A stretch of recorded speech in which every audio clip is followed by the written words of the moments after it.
Well, we can get a reaction from the government now, because here with me is Industry Minister Sarah Jones. Very good morning to you. Thanks so much for coming in. What is your reaction to Israel launching strikes on Iran? Well, of course, this is an emerging situation and we want to see de-escalation. This is a dangerous moment, as the Foreign Secretary has said this morning, and we will be doing all we can, as you would expect, to work with our allies to urge for constraint, restraint and for de-escalation in the region. Did the British government have prior knowledge of the strikes? We weren't involved in the strikes. Obviously, I can't talk about information about what we did or didn't know. That wouldn't be appropriate. But the priority now, I know, for the Foreign Secretary, who will be leading on this, working closely, of course, with the Prime Minister, is to work with our allies to urge restraint and to de-escalate. Israel has said that it had no choice but to attack. They say they'd gathered intelligence that Tehran was approaching what they call the point of no return in its pursuit of a nuclear weapon. Do you agree that they had no choice? Well, I don't think anybody questions how destabilising Iran is being, of course. But what we would say is that this is escalating, not de-escalating the situation, and we would urge restraint, and that's what our Foreign Secretary, our Prime Minister, will be working to do. So was Israel wrong to launch these strikes? I don't think, I would say as a Foreign Office, not a Foreign Office Minister, things that perhaps the Foreign Secretary may or may not say in due course. What I would say from the government's perspective this morning in an emerging situation is we are doing everything we can to urge restraint and to try and de-escalate the situation. And I think that is the right approach. We need to be calm at this point, work with our allies, do what we can to stop escalation, because we do not believe escalation is going to be helpful in the region or the wider world, of course. How great a risk do you consider Iran's nuclear programme to be? Well, of course, we know, we've all known for some time how destabilising Iran has been in their actions. I think in this moment now, which is a dangerous moment, we just have to focus on de-escalation, and that's what the government will be doing. And the US was due to hold the next round of negotiations with Iran on attempts to find a nuclear deal just this weekend, on Sunday. Do you expect those talks to go ahead?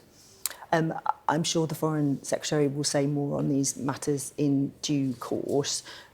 For now, the priority for us is to try and do what we can to de-escalate, and of course there'll be allies around the world who will be helping us do that.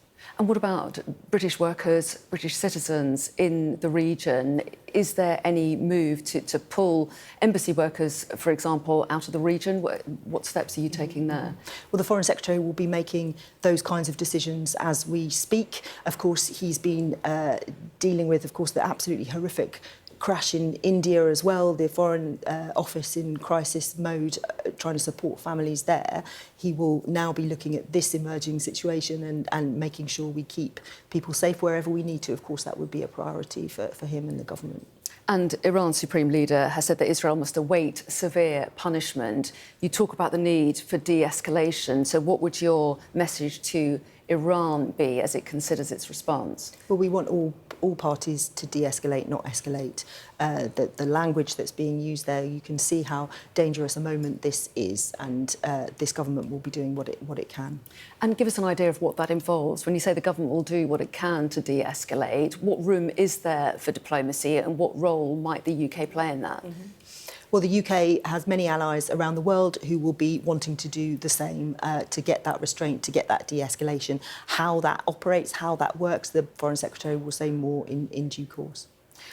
I want to also just get your response to the devastating plane crash that occurred in India yesterday, which had such awful consequences.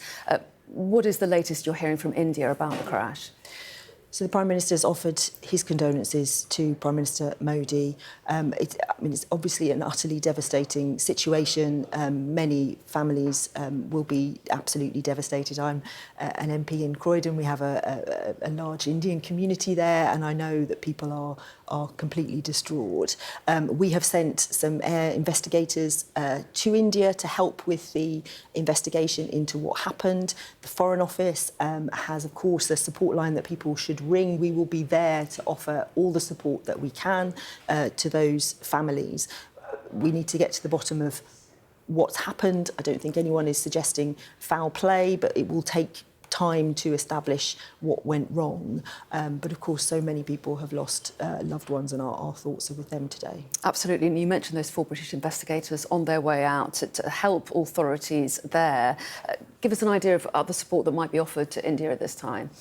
Well, we'll offer whatever support we need. Of course, our immediate concern will be the families of loved ones from the UK and how we support them, how we make sure they get all the support that they need. Of course, there will be a significant investigation into what happened, which will take some time, I suspect, to get to the bottom of, and we'll be there to support with people on the ground and people here in the UK too.